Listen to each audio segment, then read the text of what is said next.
सम्मान, जेसी जोशी स्मृति जनप्रिय लेखक सम्मान, इसके साथ साथ और भी कई सम्मानों से आपको नवाजा गया है।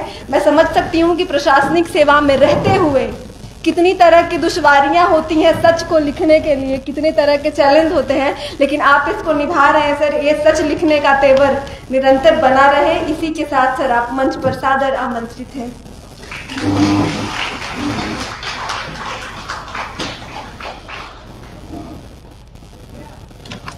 आदरणीय मंच और आदरणीय सभागार में उपस्थित आचार्यगण और साथियों, पहले पूर्व प्राचार्य शिवनाथ सिंह जी की स्मृति को नमन करता हूँ, फिर आप सबों को नमन और झारखंड का जोहार एक अभिवादन है और एक मंगल कामना भी है। वो जोहार एक मुंडारी शब्द है, जो और हार दो शब्दों से मिलके वो बना है। जो का अर्थ है फल्या फूलना, आप फले फूलें, और हार का अर्थ है कि आगे बढ़ें, अपने जीवन में आप फले फूलें और आगे की ओर बढ़ें। एक मंगल कामना झारखंड की ओर से आपके प्रति। मैं बहुत ही आभारी हूँ माननीय प्राचार्य महोदय का, आनंद जी का और विभाग अध्यक्ष महोदय का विशेष तौर पे, और मैम का भी, और श्रीधर करुणानिधि जी का विशेष तौर पे, जो मित्र हैं हमारे। और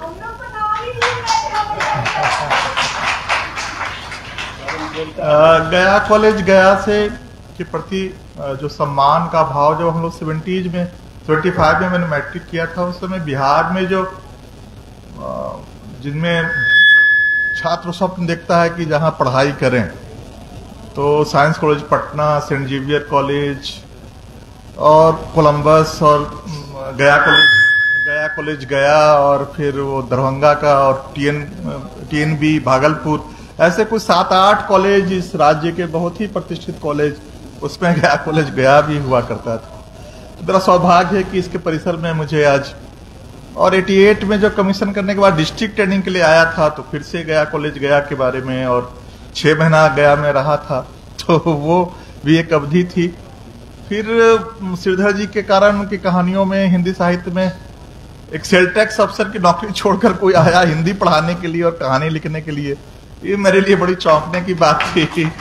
तो श्रीधर करुणानिधि को इस माध्यम से मैंने जाना, इस माध्यम से उनके लेखनी के प्रति मन में सम्मान का भाव, और वो बेटी हमारी ट्विंकल रक्षिता की कहानियां हंस में, तो कई कारण हैं वो गया कॉलेज से जुड़ाव के, और मैं बहुत ही सम्मानित महसूस कर रहा हूँ यहाँ डायस पे खड़ा होके, और आप आचार्यों के बीच, आप विद्वत जनों के बीच दो बात कहने के लिए ये अवसर जो मिला है, उसके लिए मैं सदा आभारी रहूंगा, और हृदय से आपके प्रति नमन करता हूँ, आपके प्रति सम्मान व्यक्त करता हूँ।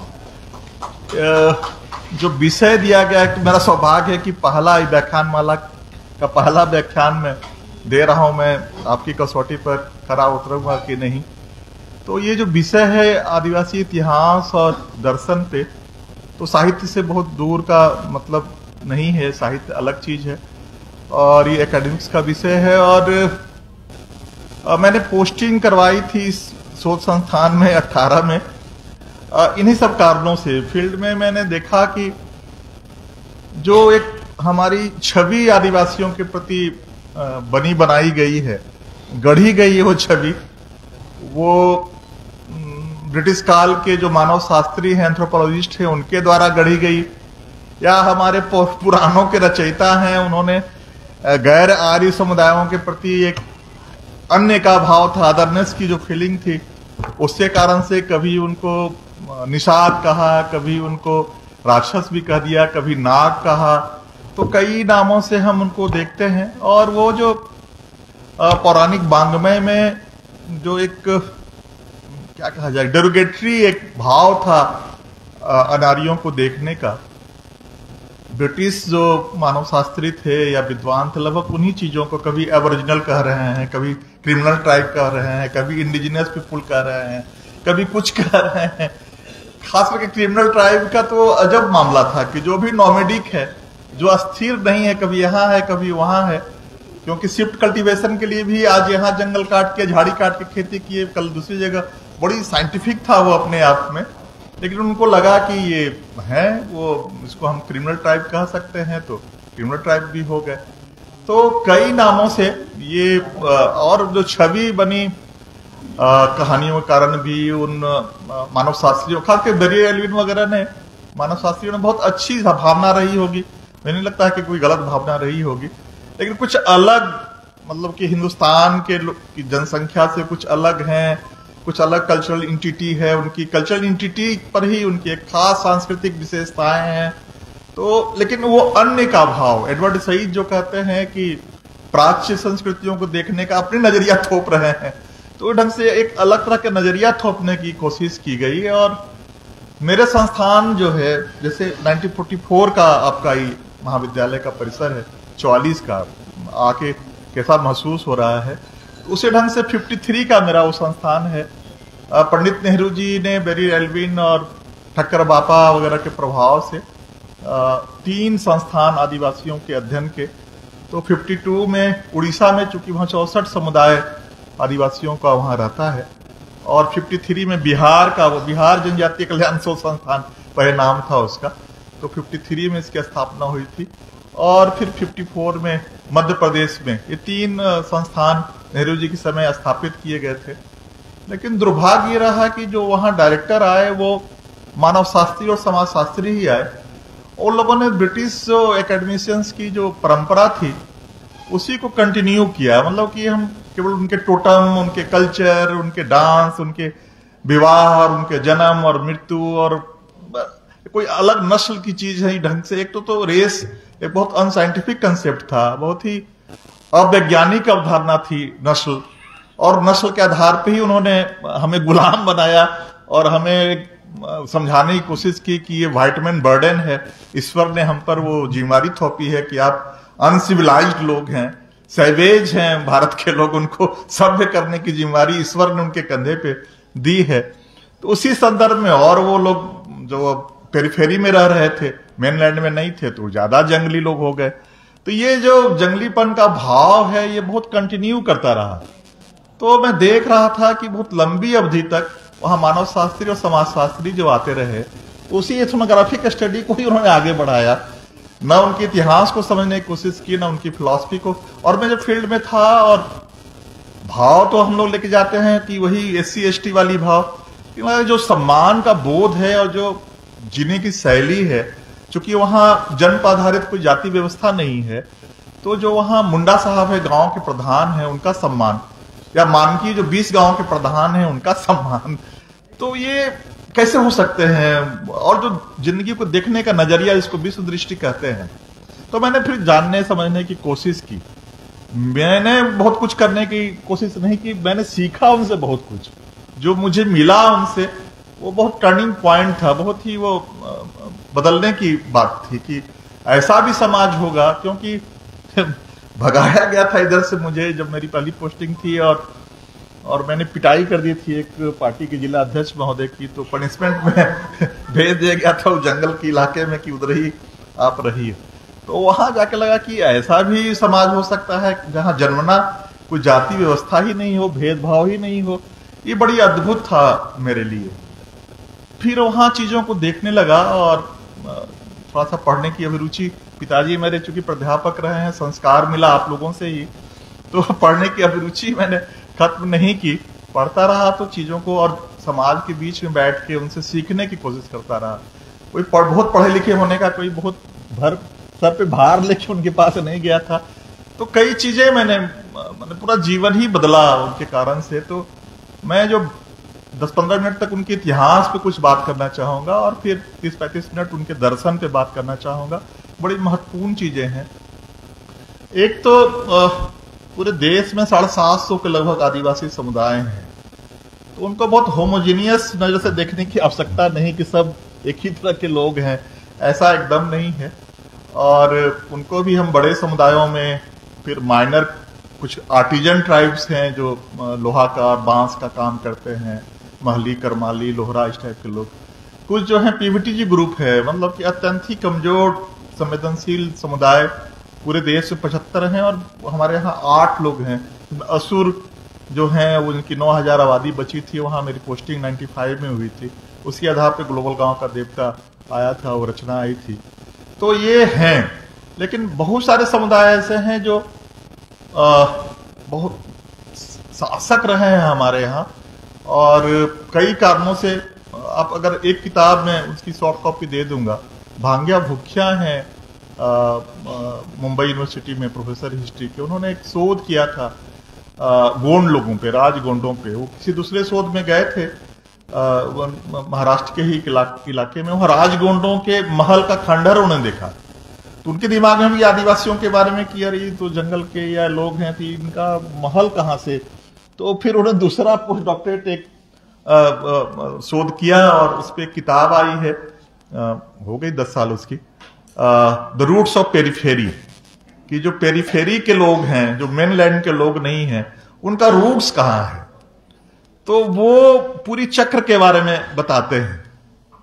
एक तो मैं आपको बताऊं कि मगध साम्राज्य के उदय के पहले, खास करके डीपी इतिहास के अगर बच्चे होंगे तो डीपी चट्टोपाध्याय या कौशाम्बी, आर एस शर्मा को देखा होगा जिन लोगों ने।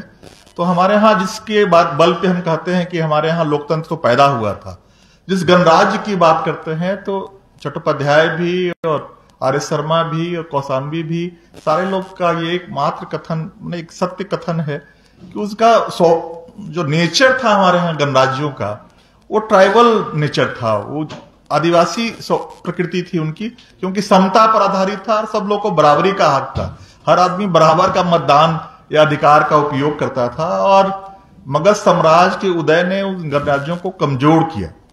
तो गणराज्यों के ट्राइबल नेचर पे कुछ काम शुरू हुए हैं, क्योंकि वो हिमालय की तराई में, जब मगध साम्राज्य के तौर पर भी था, तो हिमालय के तराई में बहुत सारे गणराज्य आदिवासियों के थे जिन्होंने अपने सिक्का चलाया था। ट्राइबल क्वाइंस पे एक किताब आई है, उसके आधार पे आदिवासी गणराज्यों पे एक पूरा काम हो रहा है, मेरे यहाँ से भी एक काम हो रहा है।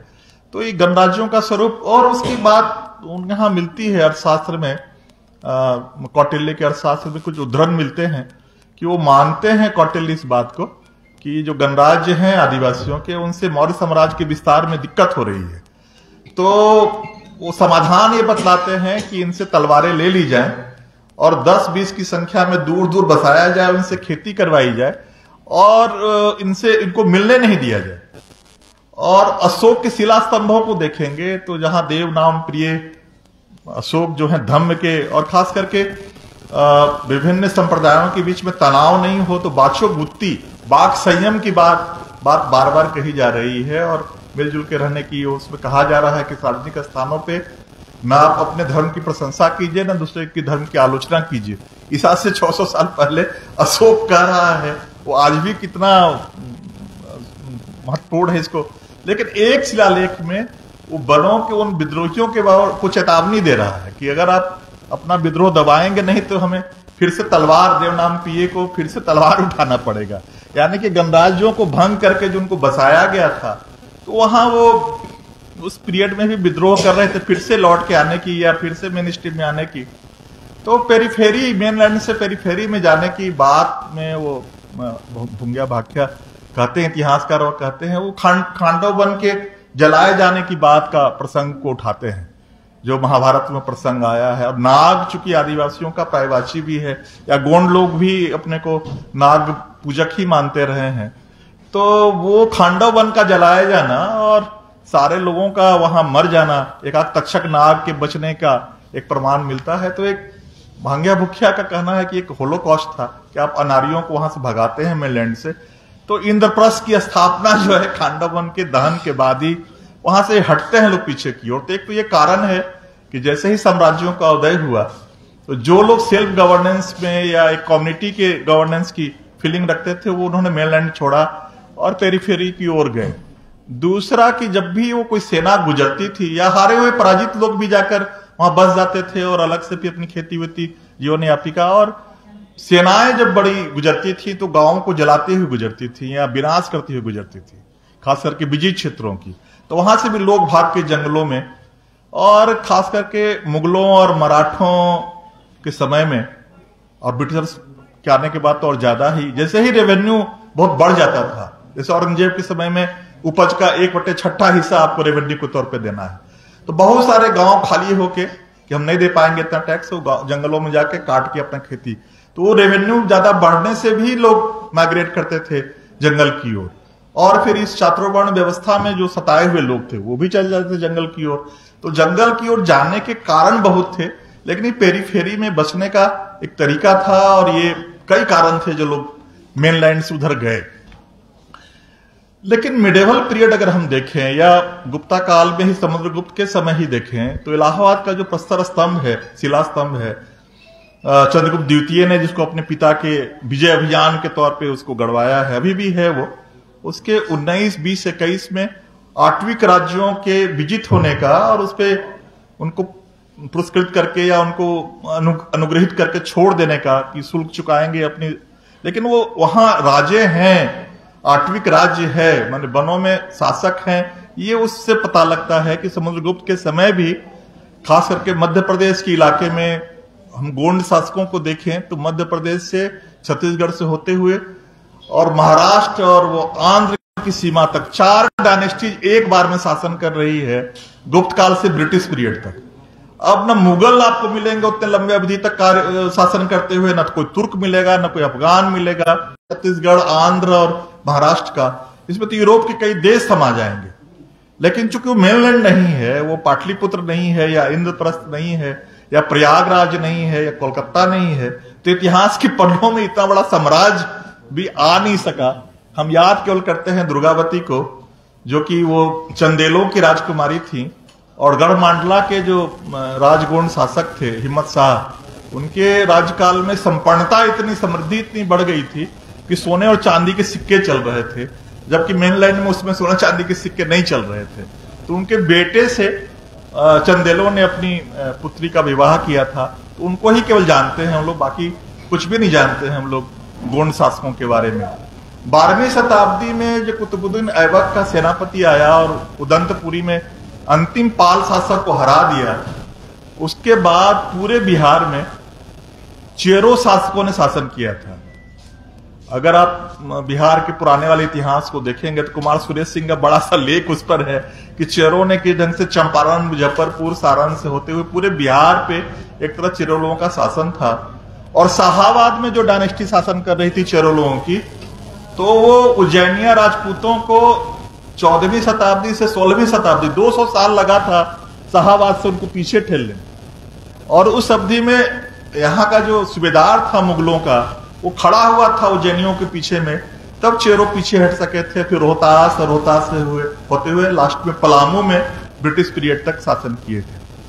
उसी ढंग से अहोम लोग असम में, उसी ढंग से नल, भंज और तुंग उड़ीसा में, जो नल और दमयंती की कहानी हम लोग पढ़ते हैं महाभारत में, शांति पर्व में एक प्रेम कथा, तो वहां तो ठीक है कि निषाद राज्य हैं और दमयंती, लेकिन बहुत विस्तार से वो आदिवासी शासक ये नहीं कहा जा रहा।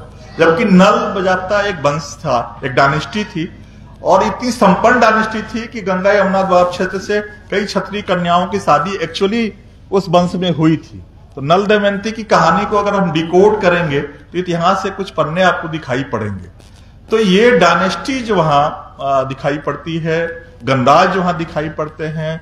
और ब्रिटिशर्स के आने के बाद 1757 में प्लासी का युद्ध, 1764 में बक्सर का युद्ध, 1765 में बंगाल की दीवानी, और 1767 में रिवोल्ट आपको दिखाई पड़ रहा है जंगल महाल जिस इलाके को कह रहे हैं, जिसमें हमारा घाटशिला वगैरह का मान भूमि और धाल भूमि, सारे इलाकों में वहां जो भूमि शासक थे, छोटे छोटे रह गए थे, अब उन लोगों ने रिवोल्ट किया था।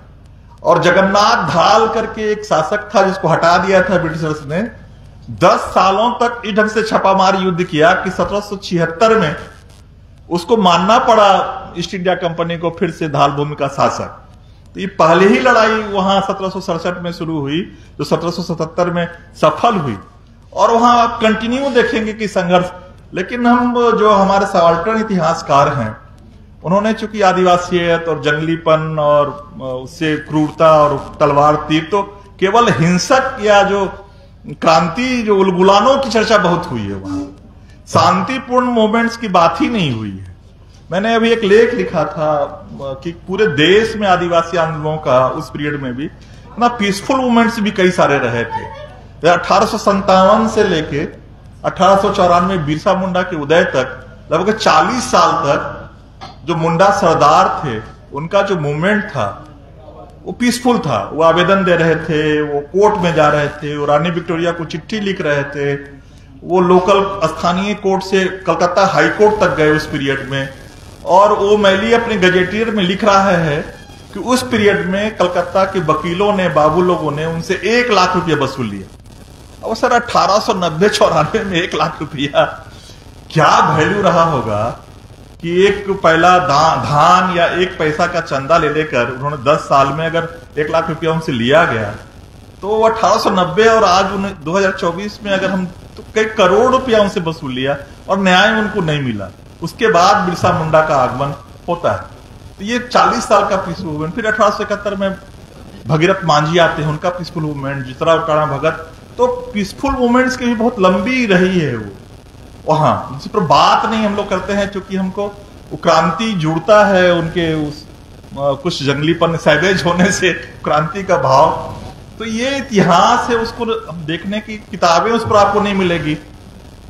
हम लोग पढ़ते थे तो वीर बिरसा ने बाघ मारा, इस टाइप की कहानियां कुछ हम लोग पढ़ लेते थे।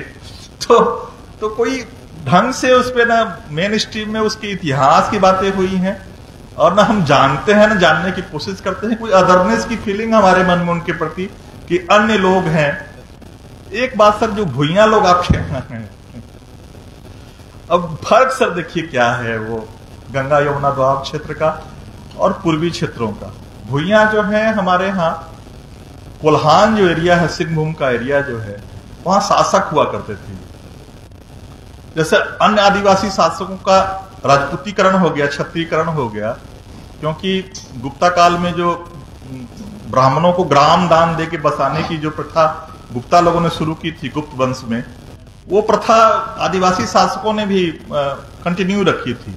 इस पर उपेंद्र सिंह जी का काम, जो मनमोहन सिंह जी की बेटी हैं, उनकी एक पूरी किताब ही है उड़ीसा के संदर्भ में। वो टेम्पल और ब्राह्मण्स और इस करके, वो उसकी सॉफ्ट कॉपी में दे दूंगा। कैसे दान, नलभंश तुम जो ट्राइबल डायनेस्टी थे, उसने भी कितनी जमीनें दान की, तो उसके बदले में ब्राह्मण जो है उनको किसी न किसी राजवंश से जुड़ा हुआ मान लेते थे। संस्कृत के कुछ श्लोक, कुछ ताम्रपत्र जारी कर दिया था तो वो कुल जुड़ जाते थे। जैसे हमारे यहाँ जो मुंडा शासक हुए वो नागवंशी क्षत्रिय हो गए। उस ढंग से जो वहां भुइयां शासक थे कोल्हान के, वो सिंह देव, कुछ इस ढंग की कहानी हो गई कि वो राजपुताने से कुछ लोग आए वहां जगन्नाथपुर मेला पूजा करने के लिए, और लौटते समय उन्होंने वहां उन लोगों के आग्रह को मान लिया शासन करना। तो भुइयां लोगों की जो कुल देवी हैं, और चक्रधरपुर का जो राज परिवार है उसकी जो कुल देवी है वो एक ही है। विरोतम साहब के इतिहासकार हैं हमारे यहाँ, उनके यहाँ ये बात आती है कि दोनों कैसे भुइयां ही बाद में शासक के तौर पे, क्षत्रिय शासक के तौर पर स्थापित हुए। अब वहां बाद में जब हो गए, मुंडा लोग जो है गए वहां, तो वहां से वो बाहर निकाले गए, तो कुछ लोग पूरब की ओर गए और कुछ लोग भागलपुर के घटवार थे, बाद में धान की खेती के आकर्षण में आपके यहाँ आ गए। उड़ीसा में जो लोग गए वहां, तो वहां वो लोग खंडायत और पदाती, मतलब क्षत्रिय के तौर पे वहां उनका स्वागत हुआ, और सेना में वो लोग शामिल किए गए, खंडायत तलवार चलाने वाले के तौर पे और पैदल सैनिकों के तौर पे। हरमन कुल के एक इतिहासकार हैं जो जर्मनी की किसी यूनिवर्सिटी में प्रोफेसर थे, लेकिन वो वहां के उत्कल यूनिवर्सिटी के साथ उनका आना होता था, वहां वो आते थे। उन्होंने उनके नेतृत्व में बहुत काम हुआ है उड़ीसा के इतिहास पे, और माइनर डायनेस्टीज पे, छोटे छोटे जो राजवंश थे, तो उस पे ट्राइबल डायनेस्टी पे भी बातें हो गई हैं। तो उड़ीसा में कई जगहों पे भुइयां लोगों ने राज व्यवस्था कायम की, डायनेस्टीज कायम की। वो भुइयां जब आपके यहाँ आए धान की खेती के आकर्षण में, तो बंधुआ मजदूर आपके यहाँ हो गए, और उनकी जो शिकार करने की जो कौशल था, नेचुरल जो उनकी स्किल थी, तो उसको सीमित करके चूहा मारने तक सीमित कर दिया गया। और वो जंगली पशुओं को घरेलू बनाने की जो उनका कौशल था, तो सुअर पालन तक सीमित कर दिया गया। और जो उनका लंबा चौड़ा स्ट्रक्चर था शरीर का, तो क्रिमिनल ट्राइब हो गए। तो वो जब गंगा यमुना द्वाब क्षेत्र की ओर आते हैं तो वो महादलित हो जाते हैं आपके यहाँ आके। वो पूरब की ओर जाते हैं तो वहां वो शासक हो जाते हैं। ये नजरिया थोड़ा सा ब्राह्मणिकल जो स्ट्रक्चर का है वो बड़ा दोषपूर्ण है। देखने को जिस ढंग से देख रही हैं चीजों को भुइयां, इस पर मैं एक शोध वहां अपने संस्थान से करवा रहा हूं। कोल्हान की ही हिस्ट्री की टीचर हैं, उन्होंने इसका बीड़ा उठाया है कि कैसे भुइयां बिहार में जाते हैं तो क्या हो जाते हैं और उड़ीसा की ओर जाते हैं तो क्या हो जाते हैं। ये देखने का नजरिए का जो फर्क है, इसको रेखांकित करने की आवश्यकता है। तो ये कुछ इतिहास के चंद दृश्य हैं जो मैंने आपके सामने रखा। इस पे बहुत विस्तार से बात घंटों हो सकती है, लेकिन चूंकि दर्शन पे ही बात करनी है और दर्शन पर बात ज्यादा महत्वपूर्ण है, क्योंकि वो हमारे प्राचीन फिलॉसफी से भी जुड़ती है, जिसको लोकायत या सांख्य या न्याय वैशेषिक कहते रहे हैं, और भविष्य के दर्शन से भी जुड़ी हुई है, जिसको नॉर्वे के जो फिलोसफर हैं अर्ने नेसे, उसको वो न्यू फिलॉसफी के तौर पे कह रहे हैं। तो उनकी जो चीजें हैं वो कैसे ट्राइबल फिलॉसफी से मिलती हैं, ये बड़ा महत्वपूर्ण है। ये इस पर मुझे लग रहा है कि ज्यादा बातचीत करनी चाहिए। मित्रों, पूरी दुनिया और संस्थागत धर्मों का जो दर्शन है या तो मानव केंद्रित है, एंथ्रोपोसीन जिसको कहते हैं, या फिर ईश्वर केंद्रित है, इसको लोगोसेंट्रिक कहते हैं। या तो मानव केंद्र में है, जैसे बुद्ध के दर्शन में मानव का दुखी केंद्र में है, या फिर हमारे केंद्र में ईश्वर होते हैं बाकी सारे दर्शनों में। और उसके कारण से कई दिक्कतें होती हैं। जैसे अगर पूछा जाए अपने विद्वज्जनों से, दार्शनिकों से या आध्यात्मिक लोगों से कि क्यों मानव केंद्रित हमारा वो दर्शन या धर्म, हम केवल मानवता तक ही सीमित क्यों रहते हैं, तो उनके पास एक बना रेडीमेड एक उत्तर होता है कि चूंकि मानव बड़ा श्रेष्ठ प्राणी है, वो चिंतन वगैरह कर सकता है, इसलिए मानव ही हमारे सारे दर्शन और धर्म के केंद्र में है। तो मानव की श्रेष्ठता जैसे ही हम बोलते हैं तो एक चैन रिएक्शन की शुरुआत होती है। मेरी अवधारणा है, आप उससे असहमत हो सकते हैं, कि श्रेष्ठता और कमतर होना इसने बड़ी प्रॉब्लम क्रिएट किया है इस देश और दुनिया के इतिहास में। क्योंकि जहां श्रेष्ठता की बोध होगी वहां फिर एक हायरार्की होगी सर, एक श्रेणीबद्धता, एक सीढ़ी बनेगी। जैसे आप पूरे कॉलोनियल पीरियड को याद कीजिए, तो गोरे लोग जो थे वो अपने को श्रेष्ठतम मान रहे थे इस पृथ्वी पे, आज भी मान रहे हैं, आज तक खुल के बोल नहीं रहे, मानते तो आज भी हैं कि हम श्रेष्ठतम लोग हैं। सेकेंड कैटेगरी में येलो लोगों को रख रहे थे, चाइनीज, कोरियन और जापानीज वगैरह को पीला येलो कहते हैं। थर्ड कैटेगरी में हम लोग थे साउथ एशियन या एशियन लोग जो ब्राउन थे, और फोर्थ कैटेगरी में वो अफ्रीका के लोग थे जिनको ब्लैक कह रहे थे। और सबसे बड़ी बात ये, बड़ा आश्चर्य लगता है इस बात का कि जब दास व्यापार कर रहे थे लोग, अरब के भी या बाद के यूरोप के लोग भी, तो उनके वैज्ञानिकों ने ये लेख लिखा बजाता, मेडिकल जर्नल के आर्टिकल्स हैं 50s 40s के, कि ये जो डार्विन की विकासवाद की थ्योरी है, उस थ्योरी में चिंपांजी और इंसान के बीच की कड़ी हैं ये ब्लैक लोग, इंसान ही नहीं हुए हैं, इसलिए उनका व्यापार करना कोई अनैतिक चीज नहीं है। ये वैज्ञानिक लिख रहा है, उनका मेडिकल जर्नल में ये आर्टिकल्स हैं। तो ये गढ़ा जाता है विज्ञान भी। तो मैं ये कह रहा था कि ये जहां आप श्रेष्ठ कहते हैं तो फिर चेन रिएक्शन शुरू होता है, और वो कमतर कौन कौन है उसकी सूची बनने लगती है। हमारे यहाँ वर्ण व्यवस्था है, और वर्ण व्यवस्था की फिर जातीय व्यवस्था, फिर जातियों में उपजातियां, और हर उपजाति एक दूसरे को श्रेष्ठ समझ रही है। उदाहरण है, हेरम चतुर्वेदी सर हैं, वहां इलाहाबाद यूनिवर्सिटी के हिस्ट्री के हेड थे, अभी सेवानिवृत्त हुए हैं, बहुत काम किया है मेडिवल पीरियड पर उन्होंने, बहुत विद्वान व्यक्ति हैं, उनकी विद्वता पे और उनके बड़े होने पे कोई शक नहीं है। सेवानिवृत्ति के समय 2022-23 में उनकी किताब आई चतुर्वेदी ऑफ मथुरा, 400 पेज की किताब है सर।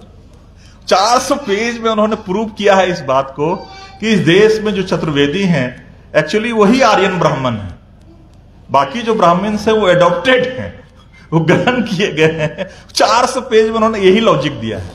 तो ये जो श्रेष्ठता बोध है, तो वो श्रेष्ठता बोध केवल जातियों तक सीमित नहीं रहता है, उपजातियों में भी हम दूसरी उपजातियों से कैसे श्रेष्ठ हैं। तो ओपनहाइमर एक फिल्म आई थी कि चेन रिएक्शन होता है, तो जैसे ही आप श्रेष्ठता बोध की बात करते हैं तो फिर चेन रिएक्शन की शुरुआत होती है। तो श्रेष्ठता बोध को कम करके, खत्म करके हम जब आते हैं आदिवासी दर्शन में, तो आदिवासी ये मानते हैं कि हम कोई बहुत अलग लोग नहीं है। इंसान जो है कोई इस नेचर में, इस प्रकृति में हम उतना ही हैं जितना कि ये घास की पत्ती हो सकती है या कोई चींटी हो सकती है। जीव और वनस्पतियों से कोई बहुत अलग हम लोग नहीं हैं। तो इस कारण से उनके यहां कोई श्रेष्ठता बोध वाली बात ही नहीं होती है। तो ये बड़ी खूबसूरत बात है कि आपके सेल्फ में, आपके आत्मन में वो आवे कि वो हम जीवों से भी और वनस्पतियों से भी बराबरी का हिस्सेदारी, ये बड़ी महत्वपूर्ण है। और ये केवल कहने के लिए नहीं है, क्योंकि शंकराचार्य के यहां भी अद्वैत बोध है, अद्वैत दर्शन है, और सारे जीवों में ईश्वर के अंश को मान के बराबरी की बात वो करते हैं, लेकिन व्यवहार में वो तो होता नहीं है। लेकिन उनके यहां सबसे खूबसूरत बात ये लगती है कि केवल वो सारे जीवों को और वनस्पतियों को बराबरी का बोध अपने दर्शन में नहीं कह रहे हैं, बल्कि उनके यहां जो गोत्र परंपरा है, उनके यहां जो टोटम है, जिसको किली कहते हैं, वो किसी जीव और किसी वनस्पति से हो सकती है। सर, अगर उनके यहां लकड़ा टाइटल है किसी का, तो इसका अर्थ है किसी बाघ ने उनके किसी पुरखे की रक्षा की होगी, उन्होंने उसको पवित्र मान लिया होगा, उस कारण से उन्होंने अपना गोत्र ही लकड़ा मान लिया, और सारे लोग उस कुल के बाघों की पूजा करेंगे या उनका सम्मान करेंगे। उसी ढंग से अगर कुजूर या किसी का टाइटल है तो जंगल का वो फूल जो है, तो इस ढंग से सारे वनस्पतियों को अपना गोत्र, किसी न किसी कम्युनिटी को देखिए, कोई कम्युनिटी के अंदर के जो गोत्र की परंपरा है उसमें या तो किसी पशु या जीव को रखे हुए हैं, किरकट्टा कोई पंछी है, खाखा कौवे को कहते हैं, तो या फिर धान भी टाइटल है, देव कुमार धान एक विधायक हुआ करते थे।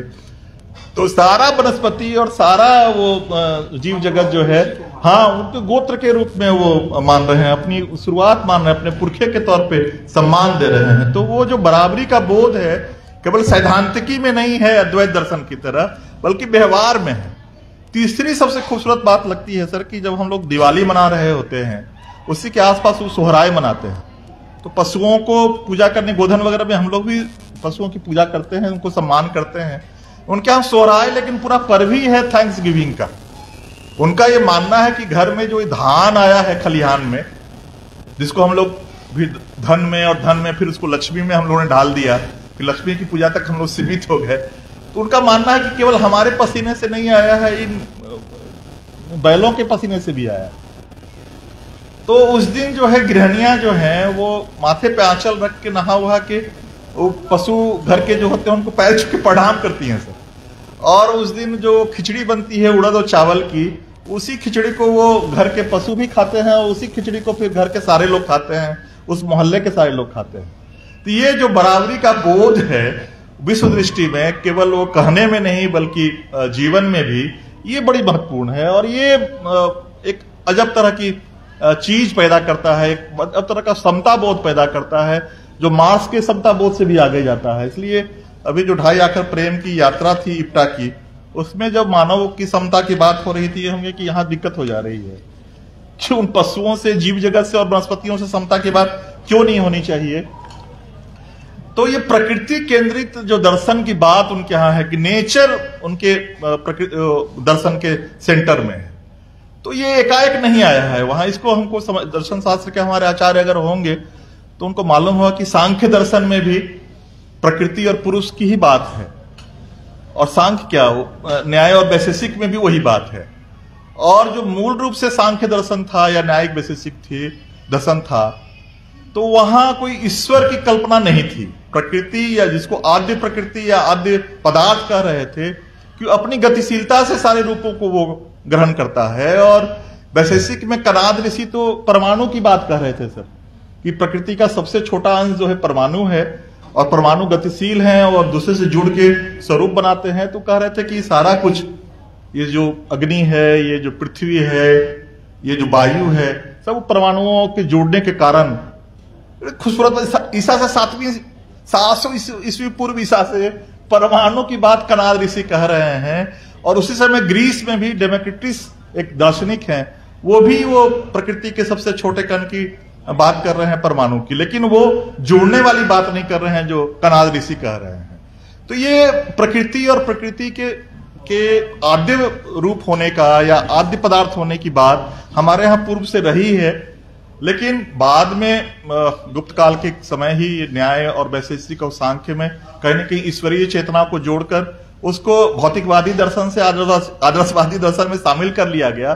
जो शामिल नहीं हो सका वो लोकायत था, बृहस्पति जिसके प्रथम आचार्य थे, जहां जो इंद्रियों से ग्राह्य है वही हमारे चेतना में होगी। उसके अलावा खास करके मृत्यु के बाद के उस स्वर्ग और नरक की अवधारणा को खारिज करता था लोकायत दर्शन।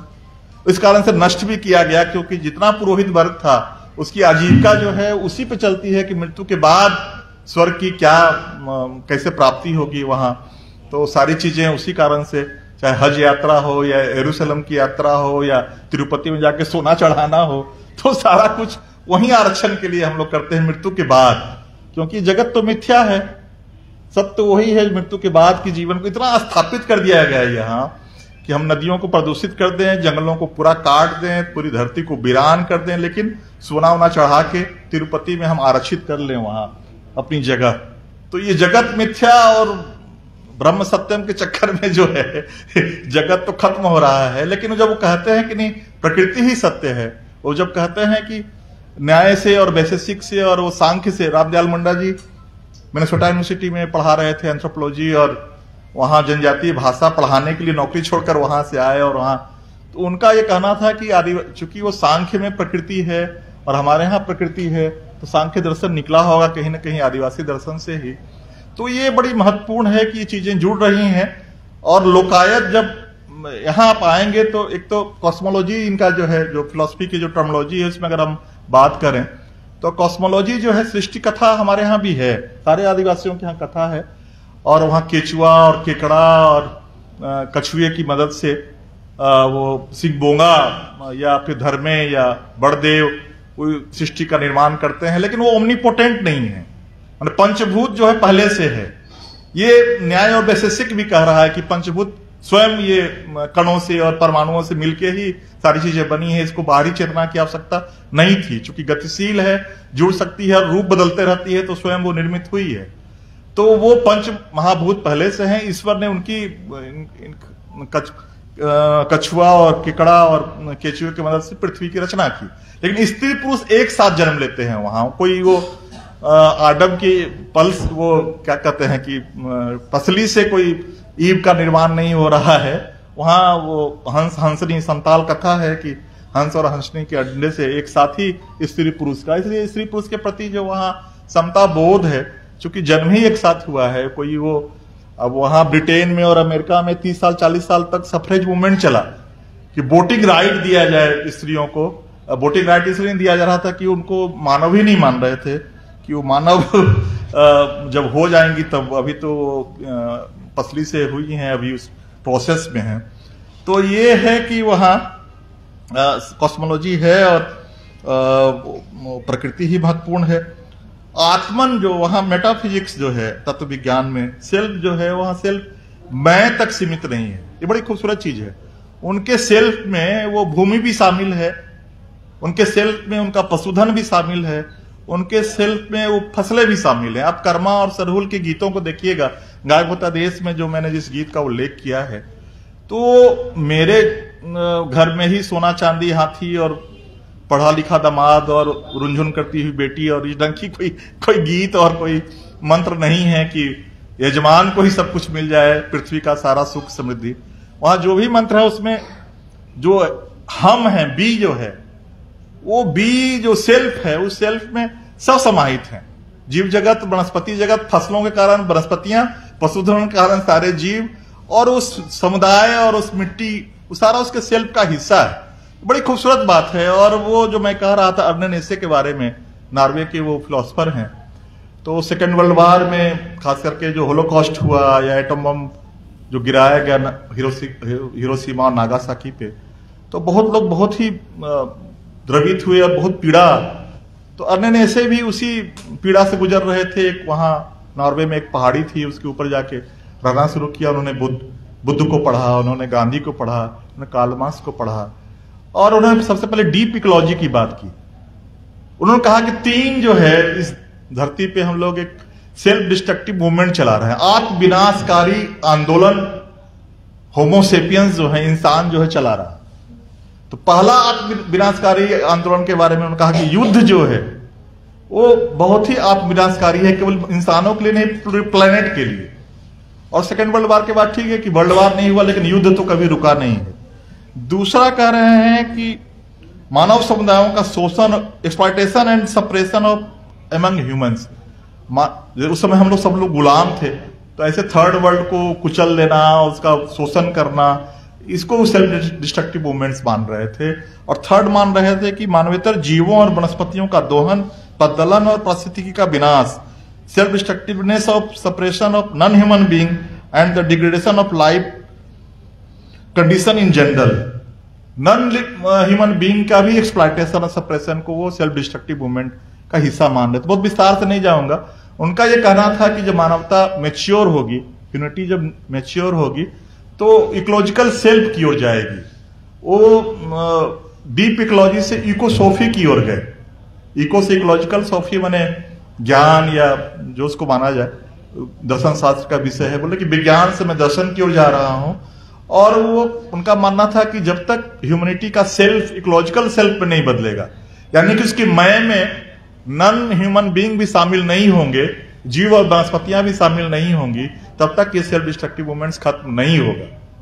और कह रहे हैं कि भविष्य में ये होगा, जब ये मैच्योरिटी आएगी इस मानवता को कि ये हमारी सारी गतिविधियों से पूरा प्लेनेट ही खतरे में पड़ गया है, धरती ही खतरे में पड़ गई है और तो आ गया है। तो लेकिन वो जो कह रहे हैं कि भविष्य में ऐसा होगा, तो हम तो पा रहे हैं कि आदिवासी दर्शन में है पहले से। ये हमारा अदरनेस की जो फीलिंग है या श्रेष्ठता बोध हमारा है, जो हम समझ नहीं पा रहे हैं कि उनका, ठीक है कि उन्होंने लिखा नहीं है उसको, वो जीवन में है। हालांकि हमने अभी 3 साल पहले एक इंटरनेशनल सेमिनार किया था ट्रैवल फिलॉसफी पे, और कई देशों से और नॉर्थ ईस्ट से बहुत लोग आए थे, दर्शन शास्त्र के लोग आए थे। उनके पेपर्स को राजकमल से वो आने वाला है आदिवासी दर्शन करके, तो वो हमें लगता है कि पुस्तक मेले के बाद वो आ जाएगा, तो वो लिखित तौर पे भी आपके सामने आएगा।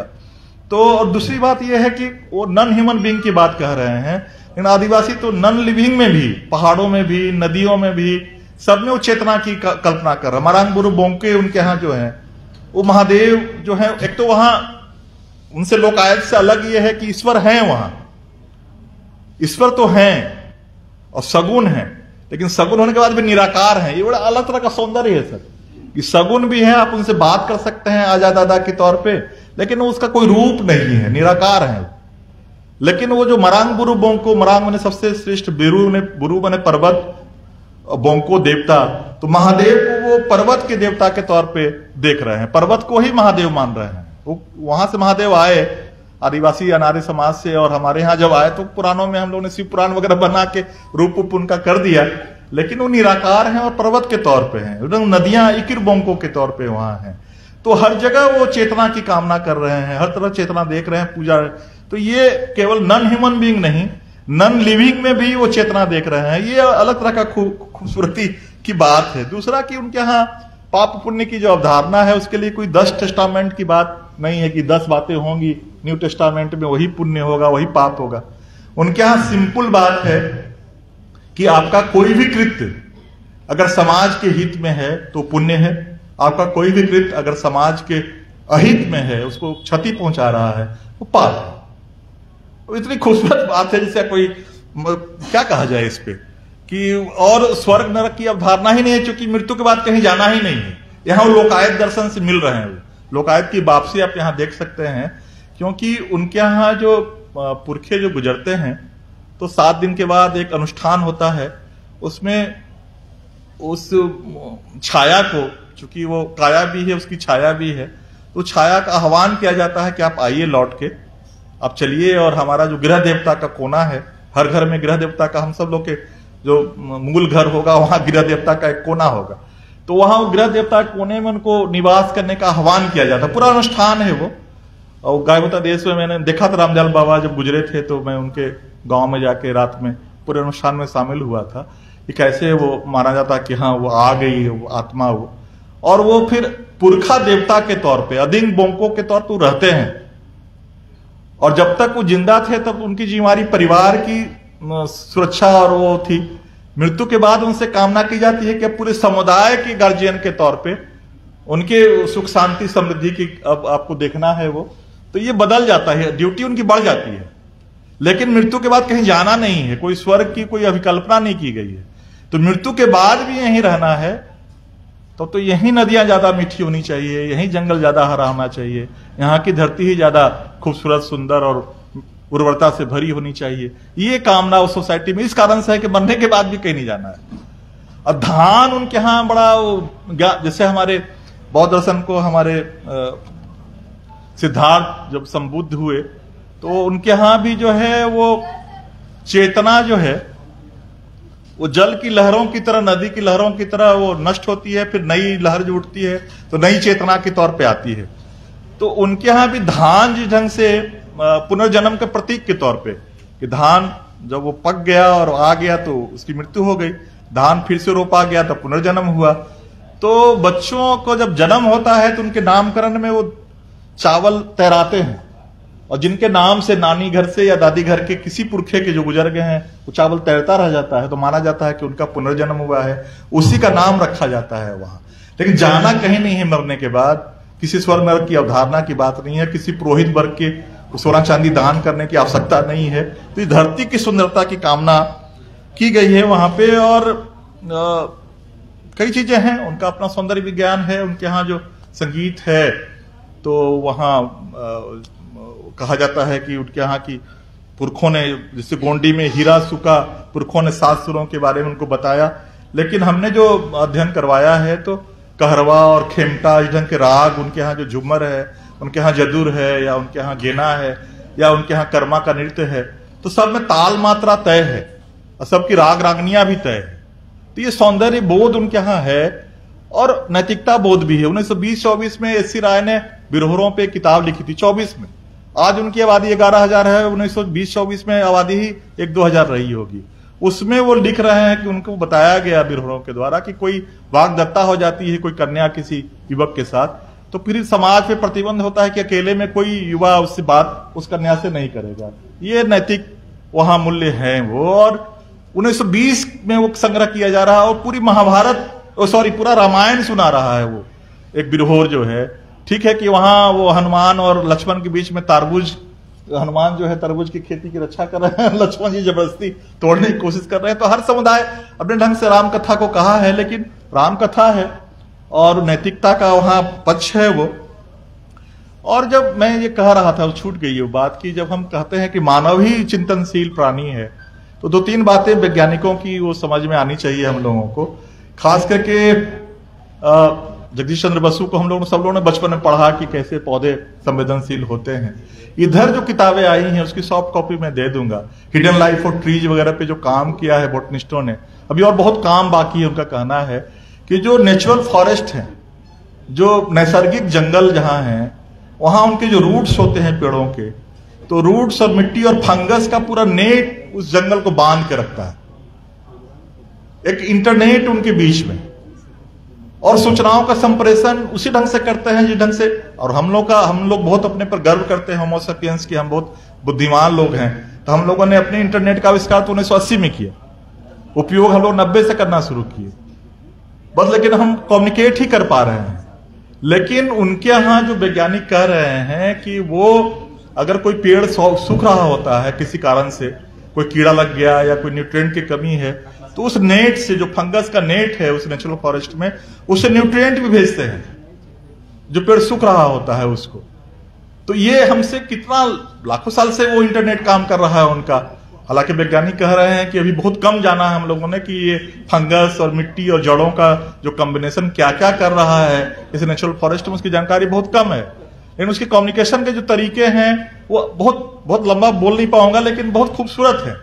कि अगर कोई जिराफ खा रहा है अकासिया के किसी पौधे को, पत्ते को, तो वो उसके गंध छोड़ेगा कि वो भाग जाए वहां से।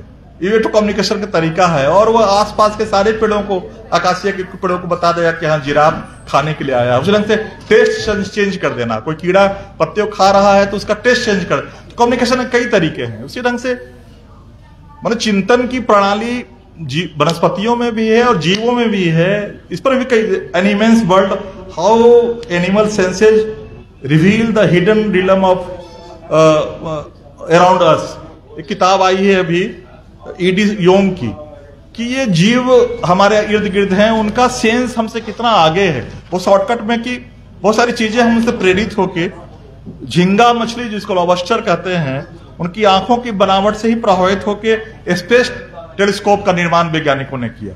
वो झींगा मछली की आंखों की बनावट को देख के, पैरासाइट फ्लाई के कानों के डिजाइन से हियरिंग एड बनाया गया। और डॉल्फिन की जो सोनार है, साउंड नेविगेशन और रेंजिंग का की जो कैपेसिटी है डॉल्फिन की, उसी के आधार पे हमारे वैज्ञानिकों ने सोनार का निर्माण किया, जिसमें पनडुब्बियां वगैरह चलती हैं। तो जीवों के बहुत सारे साइंस तो हमसे बहुत आगे हैं। तो ये हमारा अहंकार है कि हम मानव को ही श्रेष्ठ समझ के सारी बातें मानव केंद्रित कर रहे हैं, और आदिवासी अगर सबको बराबर मान रहे हैं तो उनकी एक अपनी फिलॉसफी है जो भविष्य के दर्शन होने वाली। बहुत लंबी बात मैंने कर ली है, अगर आपके मन में कुछ सवाल हो, लेकिन कुछ बेसिक चीजें उनके इतिहास के, उनके दर्शन के बारे में मैंने रखने की कोशिश की, और कुछ अटपटी लगी होंगी तो क्षमा करेंगे। फिर से आभार के साथ व्यवहार करते हैं।